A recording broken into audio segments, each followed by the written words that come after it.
கர்த்தருடைய நாமத்துக்கு ஸ்தோத்திரம். இன்னைக்கு பார்க்க போகிற டாபிக் வந்து ஜீசஸ் பற்றி தான் பார்க்க போகிறோம். ஜீசஸ் வந்து இந்த உலகத்துக்கு வர்றதுக்கு முன்னாடி வந்து ஃபஸ்ட்டு வந்து எந்த இடத்துல வந்து இந்த வெளிப்பாடு வந்து இந்த உலகத்தில் வருதுன்னா, பைபிளை நம்ம பார்க்கும்போது வந்து ஆதியாகம் 1:13 அதை வாசிக்கணும்.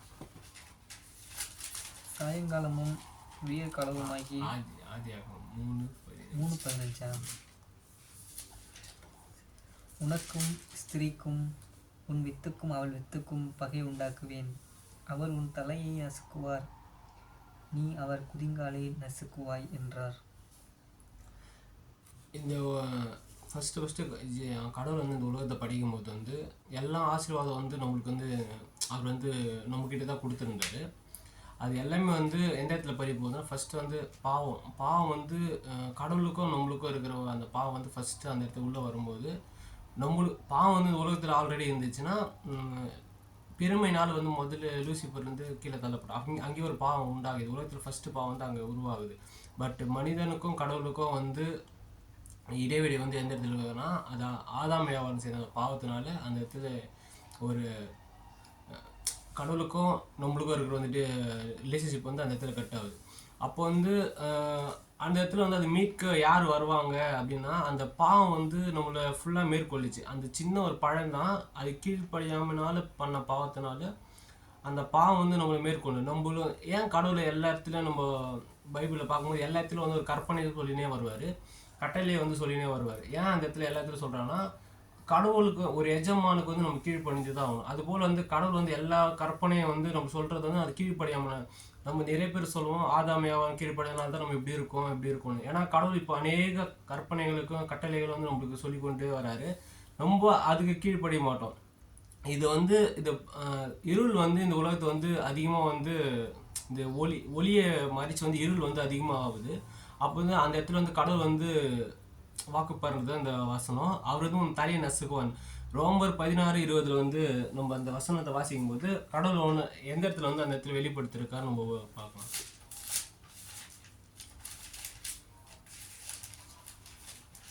16:20 சமாதானத்தின் தேவன் சீக்கிரமாய் சாத்தானை உங்கள் கால்கள் கீழே நசுக்கி போடுவார். நம்முடைய கர்த்தராகிய இயேசு கிறிஸ்துவின் கிருபை உங்களுடனே கூட இருப்பதாக. ஆமென். இப்போ அந்த இடத்துல சமாதானம் கர்த்தர் நம்மளுக்குள்ள சமாதானம் உண்டாக்க யார் வந்து ஜீசஸ் வந்து யாவான் வந்து சொல்லுவார், என்னோட சமாதானத்தை உங்களுக்கு கொடுத்து போகிறேன்னு சொல்லுவார். அப்போ வந்து நம்மளுக்கு சமாதானம் கொடுக்குறது யாரா? இயேசு கிறிஸ்து தான் கொடுக்குறாரு. இப்போ இயேசு கிறிஸ்து வந்து நம்மளுக்கு சமாதானம் கொடுக்குறாரு, சாத்தானே கால் கீழே போட்டு மிதிக்கிறான்னு சொல்கிறார். அப்போ வந்து இந்த வாக்கு தத்துவம் வந்து இங்கே நிறைவேறுது. அப்போ வந்து நம்ம எபேசியர் 1:22 பார்த்து எபேசியர் 1:22 அதை வாசிக்கும் போது அந்த இடத்துல வந்து கடவுளை வந்து வெளிப்படுத்துவார். எல்லாவற்றையும் அவருடைய பாதங்களுக்கு கீழ்ப்படுத்தி, அந்த இடத்துல எல்லாவற்றையும் பாதத்தை கீழ்ப்படுத்துன்னு பார்த்து நீங்கள் வந்து மத்திய வந்து லாஸ்ட் அதிகாரத்தில் பார்க்கும்போது என்னன்னா, அந்த இடத்துல வந்து இந்த உலகத்தில் எல்லா அதிகாரம் வந்து கடவுளுக்கு கொடுக்கப்பட்டு இருக்குன்னு சொல்லிட்டு அந்த இடத்துல வந்து கடவுள் வந்து சொல்லுவார். ஜீசஸ் வந்து அந்த இடத்துல என்ன சொல்லுவார், இந்த உலகத்தில் எல்லா அதிகாரமும் வந்து என்கிட்ட கொடுக்கப்பட்டது. ஏன்னா அவர் சிலுவையில் ஜெயிச்சவொடனே அந்த எல்லா சுதந்திரம் சாத்தானு கீழே போன எல்லா அதிகாரத்தையும் அவர் வந்து பெற்றுக்கொள்ளும். சரி, இப்போ ஜீசஸ் யாருன்னு நம்ம கொஞ்சம் டீப்பாக பார்ப்போம். ஜீசஸ் ஏன் இந்த உலகத்துக்கு வரணும், அவர் வந்து ஏன் நம்மளை மீட்கொள்ளணும், ஏன் அவர் குமாரனா இந்த உலகத்துக்கு வந்தார், அவர் ஒரு நிறையா மதத்தார் என்ன சொல்லுவாங்க, அவர் ஒரு நார்மல் மனுஷன் சொல்லுவாங்க, ஒரு நல்ல மனுஷன் சொல்லுவாங்க, சில பேர் வந்து அவர் ஒரு தீர்க்கதரிசினின்னு சொல்லுவாங்க, ஒரு மதத்தில் ஒன்று சொல்லுவாங்க. நம்ம கிறிஸ்துவ மதத்தில் வந்து என்ன சொல்லுதுன்னு நம்ம அவரை பற்றி நம்ம பார்க்கலாம். ஏசாயா 43:11 நம்ம பார்க்கும்போது,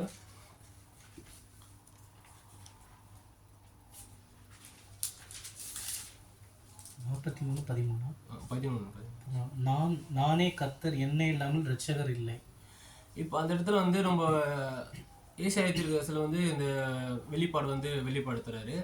அப்போ வந்து அது வெளிப்பாடு வந்து அவர் என்னில ரட்சகர் இல்லைன்னா நம்மளுக்காக ரட்சிக்கு வந்தவர் யாருன்னா, தீத்துல 2:13 வந்து வசனம் நம்ம அதை வாசிக்கும் போது அந்த இடத்துல வந்து சொல்லுவார், ஜீசஸ் தான் அங்கே ரட்சகர்னு சொல்லிட்டு அங்கே மென்ஷன் பண்ணுவாங்க. அந்த வசனம் என்ன வாசிக்கிறீங்க? தீத்து 2:13. நாம் நம்பியிருக்கிற ஆனந்த பாக்கியத்துக்கும் மகா தேவனும் நமது இரட்சகருமாகிய இயேசு கிறிஸ்துவினுடைய மகிமையின் பிரசன்னமாகுதலுக்கும் எதிர்பார்த்து கொண்டிருக்கும்படி நமக்கு போதிக்கிறது. இது வந்து பழைய ஏற்பாடுல வந்து அது கர்த்தர் தான் மென்ஷன் பண்ணியிருப்பாங்க. அது வந்து இப்போ எல்லா வசனத்தில் பார்க்கும்போது வந்து ரட்சகர் வந்து நம்மளுக்கு ரட்சிப்பு கொண்டு வருவது யாருன்னா கர்த்தராக இயேசு கிறிஸ்து தான் வந்து ரட்சகராக வந்து நமக்குள்ள இருக்கு. அதே போல் வந்து நம்ம இப்போ சங்கீதம் வந்து 24:10 நம்ம பார்க்கும்போது அந்த இடத்துல மகிமையின் ராஜா பற்றி ஒரு மகிமையின் ராஜா பற்றி சொல்லியிருப்பாங்க. சரிங்களா?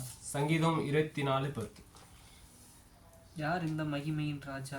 அவர் சேனைகளின் கர்த்தரானவர், அவரே மகிமையின் ராஜா. அவங்க வந்து சேனைகள் கர்த்தர், அவரே மகிமையின் ராஜா நம்ம சொல்றோம். அப்போ மகிமையின் ராஜா வந்து நம்ம வந்து கடவுள் வந்து தூதர் இல்லை, அவர் மகிமையின் ராஜா வந்து எங்க வெளிப்படுத்துறோம்? 1 Corinthians 2:24 நம்ம பார்க்கும்போது அந்த இடத்துல வந்து ஜீசஸ் தான் வந்து மகிமையின் ராஜான்னு சொல்லிட்டு அந்த இடத்துல சொல்லியிருப்பாங்க. அப்போ வந்து பிதாவும் குமாரும் வந்து ஒன்றிணைந்து தான் இருக்காங்கன்னு சொல்லிட்டு இதில் வந்து நம்ம இதில் பார்க்க முடியுது. நிறைய பேர் நிறைய மதத்தில் சொல்லலாம். பட் வந்து நம்ம மதத்தில் வந்து என்னன்னா ஜீசஸ் வந்து அவர் வந்து சொல்லும் போதே சொல்றாரு, என்ன இல்லாமல் பிதாத்தில் வரான்னு சொல்லியிருப்பாரு. அதே போல் என்னை காண்கிறேன் பிதாவை காண்கிறான்னு சொல்லிட்டு நம்ம ஏன்னா நம்ம வந்து இது யாத்திராகம் 20:11 நம்ம போகும்போது அந்த இடத்துல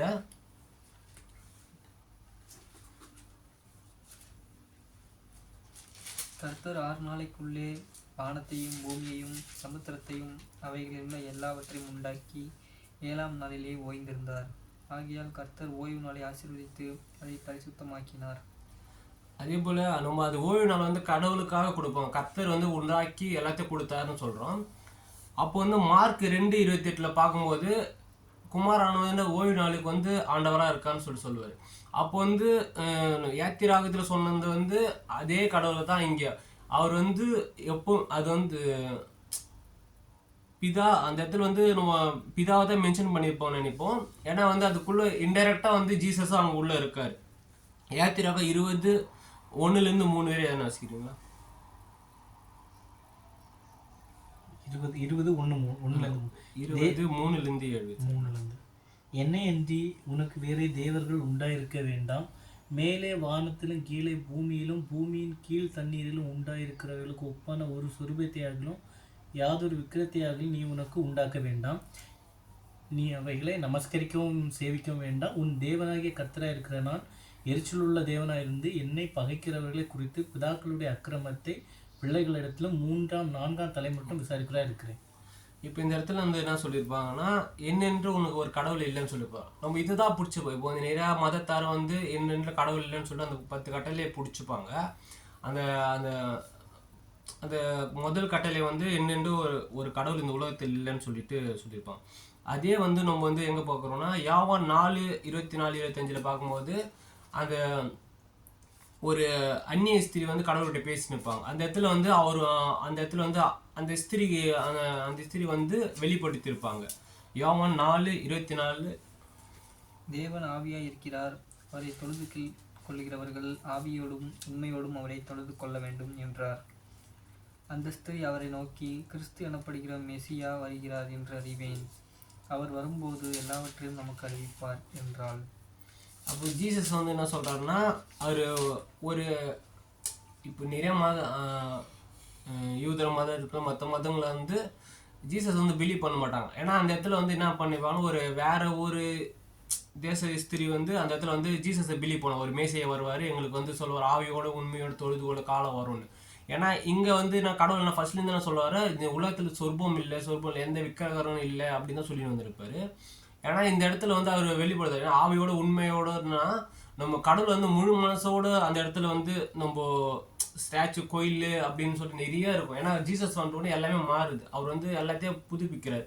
ஏன்னா அவர் வந்து உபாகமத்தில் வந்து 18:15 வந்து அவர் ஆல்ரெடி அந்த தீர்க்கதரிசனமாக சொல்லியிருப்பாங்க.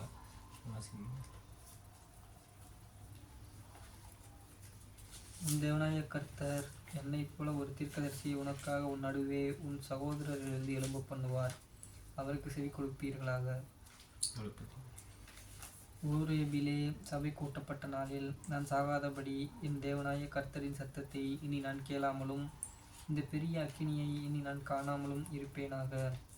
என்று உன் தேவனாய கர்த்தரை நீ வேண்டிக் கொண்டதின்படியெல்லாம் அவர் செய்வார். அப்பொழுது கர்த்தர் என்னை நோக்கி, அவர் சொன்னது சரியே.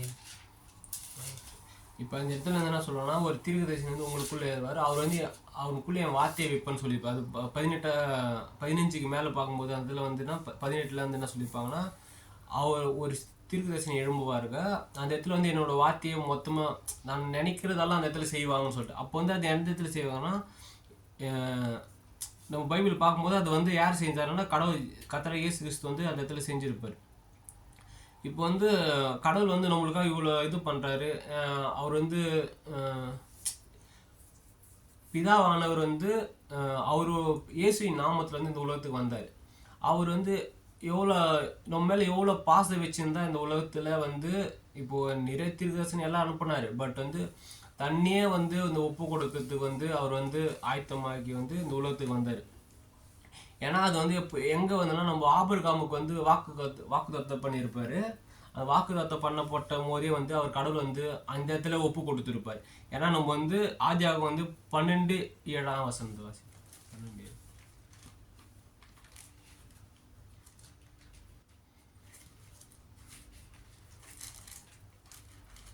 கர்த்தர் ஆபிரகாமுக்கு தரிசனமாகி, உன் சந்ததிக்கு இந்த தேசத்தை கொடுப்பேன் என்றார். அப்பொழுது அவன் தனக்கு தரிசனமான கர்த்தருக்கு அங்கே ஒரு பலிபீடத்தை கட்டினான். பின்பு அவன் அவ்விடம் விட்டு பெயர்ந்து பெத்தேலுக்கு கிழக்கே இருக்கும் மலைக்கு போய், பெத்தேல் தனக்கு மேற்காகவும் ஆயி தனக்கு கிழக்காகவும் இருக்க கூடாரம் போட்டு அங்கே கர்த்தருக்கு ஒரு பலிபீடத்தை கட்டி கர்த்தருடைய நாமத்தை தொழுது கொண்டான். அந்த இடம் எந்த இடத்துல நடக்குதுன்னா, பெத்தேல் என்ற இடத்துல தான் நடக்கும். அப்போ வந்து ஜீசஸ் பிறகுறதுக்கு முன்னாடி ஒரு 2000-3000 வருஷத்துக்கு முன்னாடி வந்து அந்த இடத்துல வந்து குறிக்கப்பட்டிருக்குது. அதே எந்த இடத்துலனா, ஆதியாகமம் 22:3-11 அப்படியே அந்த வசனத்தை வாசித்தோம். ஆபிரகாம் அதிகாலையில் எழுந்து தன் கழுதையின் மேல் சேணங்கட்டி தன் வேலைக்காரரில் 2 பேரையும் தன் குமாரன் ஈசாக்கையும் கூட்டிக் கொண்டு தகன பலிக்கு கட்டைகளையும் பிளந்து கொண்டு தேவன் தனக்கு குறித்த இடத்திற்கு புறப்பட்டு போனான். 3ஆம் நாளில் ஆபிரகாம் தன் கண்களை ஏறெடுத்து பார்த்து தூரத்திலே இந்த இடத்தை கண்டான். அப்பொழுது ஆபிரகாம் தன் வேலைக்காரரை நோக்கி, நீங்கள் கழுதையை நிறுத்தி இங்கே காத்திருங்கள், நானும் பிள்ளை ஆண்டானும் அவ்விடம் மட்டும் போய் தொழுது கொண்டு உங்களிடத்துக்கு திரும்பி வருவோம் என்றான். ஆபிரகாம் தகனப்பலிக்கு கட்டைகள் எடுத்து தன் குமாரனாகிய ஈசாக்கின் மேல் வைத்து தன் கையிலே நெருப்பையும் கத்தியையும் எடுத்துக்கொண்டான். இருவரும் கூடி போனார்கள். அப்பொழுது ஈசாக்கு தன் தகப்பனாகிய ஆபிரகாமை நோக்கி, என் தகப்பனே என்றான். அதற்கு அவன், என் மகனே, இதோ இருக்கிறேன் என்றான். அப்பொழுது அவன், இதோ நெருப்பும் கட்டையும் இருக்கிறது, தகனப்பலிக்கு ஆட்டுக்குட்டி எங்கே என்றான். அதற்கு ஆபிரகாம், என் மகனே, தேவன் தமக்கு தகனப்பலிக்கான ஆட்டுக்குட்டியை பார்த்து கொள்வார் என்றான்.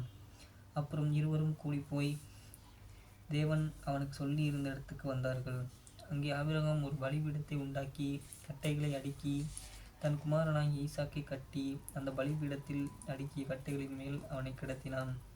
பின்பு ஆபிரகாம் தன் குமாரனை வெட்டும்படிக்கு தன் கையை நீட்டி கத்தியை எடுத்தான். அப்பொழுது கர்த்தருடைய தூதரானவர் வானத்திலிருந்து, ஆபிரகாமே, ஆபிரகாமே என்று கூப்பிட்டார். அவன், இதோ அடியேன் என்றான். இந்த இடத்துல என்ன பார்க்கணும்னா, ஒரு பலிபீடம் வந்து ஃபஸ்ட்டு வந்து 12ஆம் அதிகாரத்தில் வந்து ஒரு பலிபீடம் வந்து கட்டுறாங்க. அது வந்து எங்கன்னா பெத்தேல் இடத்துல கட்டுறாங்க.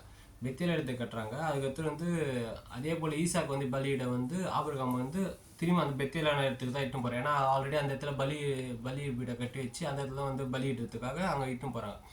அந்த பெத்தேலான இடம் வந்து எந்த இடம்னா, அதுதான் கர்த்தராகிய இயேசு கிறிஸ்து வந்து நம்மளுக்காக பிறந்த இடம். அந்த இடத்துல தான் அவர் நமக்காக பிறந்தார். அந்த இடத்துல வந்து ஒரு தூதரானவர், கர்த்தருடைய தூதரானவர்னு சொல்லுவோம். அந்த தூதரானவர் யாருன்னா கர்த்தராகிய இயேசு கிறிஸ்துவை தான் வந்து மென்ஷன் பண்ணுவோம். பைபிளில் வந்து கர்த்தராகிய தூதரானவர்னு சொல்லும்போது வந்து அது இயேசு கிறிஸ்துவை வந்து மென்ஷன் பண்ணுது. அந்த இடத்துல மென்ஷன் பண்ணும்போது அவர் வந்து ஸ்டாப் பண்ணுறாரு. ஏன்னா அந்த பலியை வந்து அவராகவே அந்த இடத்துல பலியாக வராரு. அந்த ஆட்டுக்குட்டி வந்து அந்த இடத்துல வருதுன்னா, கர்த்தராகிய இயேசு கிறிஸ்து வந்து அந்த தன் ஆடாவே அந்த இடத்துல வந்து பலியிட்டு நம்மளுக்காக வந்து அவர் ரத்தம் சிந்தி பாவத்தை கழுவுறாரு. இப்போ வந்து அவர் ஆபிரகாம் வந்து தன் குமாரன் வந்து கொடுக்க மனம் வந்தார். பட் வந்து கடவுள் விடலை. ஏன்னா பிதாவானவர் நம்மளுக்காக அவர் குமாரனும் நம்மளுக்காக கொடுத்துருக்காரு. ஏன்னா நம்ம பாவங்களை கழுவுறதுக்காக வந்து அந்த இடத்துல வந்து தண்ணியே ஒப்பு கொடுக்குறாரு. இதுதான் வந்து நம்ம கடவுள் நம்ம மேல் வச்சிருக்க அன்பு வந்து வெளிப்படுது. எந்த காரணத்தினை தொட்டு வந்து கர்த்தராகிய இயேசு கிறிஸ்து வந்து நம்மளை வந்து புறமாத்தால் நம்மள ஒரு பாவியை நினைக்கிறதில்ல. நம்ம எந்த மதத்தார் இருந்தாலும் கடவுள் வந்து நம்மளை வந்து நேசிக்கிறார். அவர் எந்த மதத்துக்கும் வந்து பாகுபாடு இல்லை. எல்லாரும் பாவத்தில் இருக்கும் போதும் எந்த மதத்திலையும் வந்து எந்த கடவுளும் இவ்வளோ அன்பாக நேசிப்பாங்கன்னு இல்லை. ஏன்னா கடவுள் நம்மளுக்காக அந்த உயிரை கொடுத்துரு. நீ எவ்வளோ பேர் பாவியாக இருந்தாலும் கர்த்தராகிய இயேசு கிறிஸ்து வந்து உங்களை மன்னிப்பார். அதுக்காக தான் சொல்கிறாரு, அவரை விசுவாசிக்கும் போது நம்ம எவ்வளோ பேர் பாவத்தில் இருந்தாலும் நம்ம மீட்டு கொண்டு வருது. ஆமீன்.